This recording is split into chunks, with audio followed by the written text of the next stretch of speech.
morning all, and welcome to lesson 2 of chapter 1 on partial fractions. Right, okay, so what we did last lesson was adding and subtracting fractions. So if you were to add these fractions together here, you'd have a common denominator of these two multiplied together, and your end answer would be this.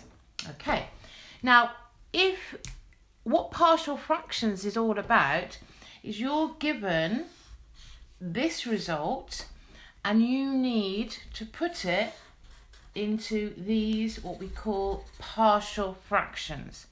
So we're going from a fraction where it's all over one denominator to here, in this case, two partial fractions. So I'm going to teach you the method today of how to do this. A lovely method. Most students absolutely love this. Just listen to the method and you'll have it super quick. So here's my key example. Listen to this method and then copy the notes down and then have a go at the next example. So what we do here to put this into partial fractions. The first thing we're going to do is we are going to write down the two denominators of our partial fractions. Now, we're going to have two partial fractions. The reason we're going to have two partial fractions is because there are two linear factors on the denominator here. And we want to know what A is and what B is. Yeah?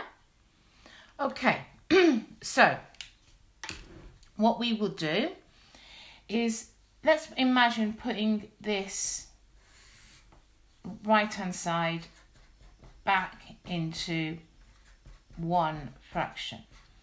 So the method I taught you last lesson is we say how many x minus 1s go into the denominator? Well, it goes in 3x plus 2 times, and we times it by a. So I'm just putting this as one fraction. Plus, how many 3x plus 2s goes into the denominator? X minus 1 times. So we've got b lots of x minus 1. This step going from here to here is vital to your understanding. Please, if you do not understand that step, you must let your teacher know to clarify that more. Now, if we notice, if I just write this out again here, okay, if you notice the denominators are exactly the same. So I could just write down that 5 on the numerator is equal to my other numerator. Yeah, because if the denominators are the same, the tops must be the same if they're the same fraction because they're equal. So if that is the case, which is the case, I'm now going to find A and B. So how am I going to find A and B? Well, what I'm going to do is if I put my value of x in here to be 1, then 1 minus 1 is 0. So the B would disappear. So let's say let x equal 1. I'm going to substitute that into this equation. So I've got 5. That stays the same, equals A, 3 times x is 1 plus 2 plus b, x is 1. So the reason I chose 1 was to make this bracket 0. So I've got 5 equals A times this 5 plus 0. So therefore, A must equal 5 divided by 5, A must equal 1. So I found my A value. Right. To find my B value, I will need to make this bracket equal to 0. Now, this is a little bit trickier, this one, but I'm sure you've realised that what I can do to work out my value of x to make this 0, what I can do is I can say, let 3x plus 2 equals 0. If I just do my working out up here, so you can all see this. Therefore, 3x plus 2 is 0, 3x is minus 2, So x is minus 2 over 3. So to make this value here 0, i.e. to make a 0, my value of x needs to be minus 2/3. Okay, so I'm going to now put x equals, so I'm going to say let x equals minus 2/3. I'm going to put that into this equation here. So I will have 5 equals a 3 times minus 2/3 plus 2. We know that's going to go to 0. Plus b minus 2/3 minus 1. So I've got 5 equals, this is 0. Now I've just got to do minus 2/3 minus 1. So minus 2/3 and minus, that's minus 3 over 3, isn't it? Minus 1. So I've got b times minus 5 over 3. If you're not sure about that, you can do it on the calculator or do it in your head. Okay, so what's the value of b? So b will equal 5 minus 5 times, bring that to the other side, minus 3 over 5. So the 5's cancel and we get b to be minus 3. So we have our solutions for, so I'm just going to get some more paper, guys. Give me a moment. So we have our solutions for a and b now. So if I put a and b back into my original partial fractions, so a we worked out to be 1, so that's 1 over x minus 1, and b was minus 3, so I'm going to do minus 3 over 3x plus 2. Okay, so I've now changed this fraction into partial fractions.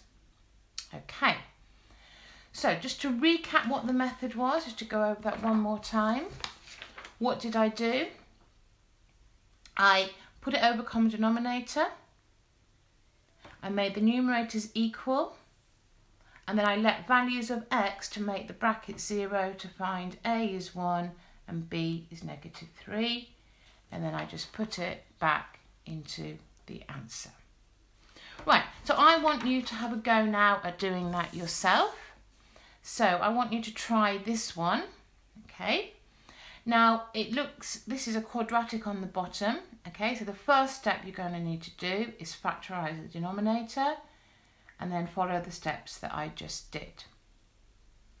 So pause the video and have a go at doing that, guys. So we're going to put this over a massive denominator. Okay, so the denominator is the same as it was before. Okay, now I'm going to say, excuse me, x, so how many lots of a do I want? So x goes into the denominator. If I just cover up x, it goes in this many times, the two factors that are left. Plus b goes into it, cover up the middle. Plus c goes into it, the two factors that are left. So that's how I do it. Now, we've got to now equate our numerators. Now, this step here, once I've got used to it, I tend to stop writing that step because it is so long. And I go straight into this step. There is a lot of writing here. I don't think I can fit it all on one line. My writing is quite big. Okay, so now what I'm going to do is to find my values of a, b and c by putting different values of x in. Now the most obvious one is to put x equals 0 because these two will disappear, b and c will disappear. If I do that, I'm not going to do all the method here, guys, because it's very long, okay, but you get a equals minus 1. If I put x equal to -12, I will get b to be equal to 2. And if I put x equal to 2/3, I'll get c to equal 3. So I just put those back into my original equation, and I'll have A is equal to -1, B to be equal to 2, and C to be equal to 3. Okay, so I'm just going to give you one of those to have a go at doing, and that's the end of my video for today. So this is the one I'd like you to try. So pause the video, have a go at that one. Factorise the denominator first. Okay. If you're struggling to factorise this, I'll just do that for you now. X cubed minus x, just take a factor of x out, x squared minus 1, and you can see you've got the difference of 2 squares. Okay. Now, for those of you who've done that, and you can just go straight to the answer, okay, then you don't have to watch my method, and you can go then straight to the end where I've put in what I'd like you to do at home to practice these skills. For those of you who didn't get that answer, I'm going to go through it now. So, what do I do first of all? Okay, so I'm going to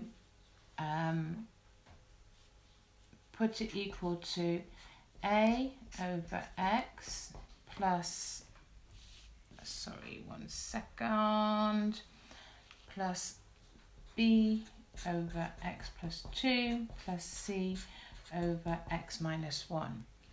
Okay, I'm going to do now my steps. I'm going to say 6x squared plus 7x minus 3 equals A lots of x plus 1 x minus 1 plus B lots of x times x minus 1 plus C lots of x times x plus 1. Okay, so what values of x shall I put in? So I'm going to put x equals 0 first of all. X equals 0, so I'll get -3 equals -1a. So a is 3. Yep, just checking that with my answer. Yep, that's correct. A equals 3. What value of x I choose now? I'm going to choose x equals -1 to get rid of these two. So x equals -1. So I'll have, well, -1 squared is 1. So I'll have 6 minus 7 minus 3 equals, that will disappear, that will disappear. So I'll have minus 1b times minus 2. So I've got -4 this side equals 2b that side. So b is -2. Yep, I've got that one right. Okay, b is -2. And then my final one to work out c, if I put x equal to +1, x equal to +1, so I'll have 6 plus 7 minus 3. That will disappear, that will disappear. So I'm putting it into here. C times 2. Yep, 1 times 2. So I'll have 10 on this side, 2c on this side, so c is 5. Okay, and that gives me my final answer when I put them all back in. Right, okay, so I'm hoping linear factors, either 2 or 3, A, B, or A, B and C, works well for you. So I haven't set you loads to do because they are quite long. Optional work is the challenge. I'd love to see how many of you can do the challenge. And here's your compulsory work from 1D. Thanks for listening and look forward to seeing you tomorrow. Bye-bye. So I'm going to do this one with you. You can just skip to the end and check your answer if you want to save time. But if you think you struggle with this, then listen to this one again. So I've got 7 minus 3x on the top. I'm going to factorise the denominator. X must be 4 and 1. That must be minus, that must be plus.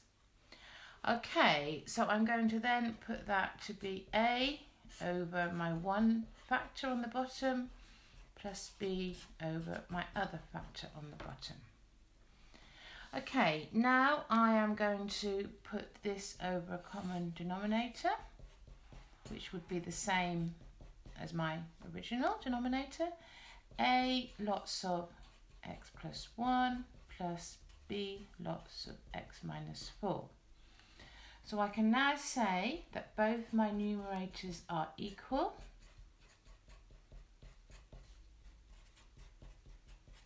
And now I'm going to sub in values for x to get rid of both these brackets. So the first one I'm going to do to get rid of b, I'm going to say let x equals 4. So I'm going to sub that in. So I've got 7 minus 12 equals 5a. So negative 5 equals 5a. So a equals negative 1. And then going to sub in a value for b. So I'm going to say make this one equal to 0. So I'm going to say let x equal 9 minus 1. That will make that 0. So let's sub that in. 7 plus 3 equals, that will be 0. b times negative 5 minus 1 minus 4. So I've got 10 equals minus 5b, which implies b equals negative 2. So that's my solution for b. Okay, I'm now going to sub in those answers. So I've got a and b. I'm going to sub those back into the original partial fractions. So my answer will be a was negative 1 and b was negative 2. So I'll just put my negative sign here. And that's my solution, guys. Well done. I'm sure you got that right yourselves. Okay, so that is basically what this exercise is all about. Now, there is one further question I'd like to go through, which is when you have 3 linear factors. Now, the method is identical. It's just a lot more more algebra involved here. You just got to be really careful with your algebra. So, and in this case, I'm sure you can see you're going to have now 3 a, b's and c's.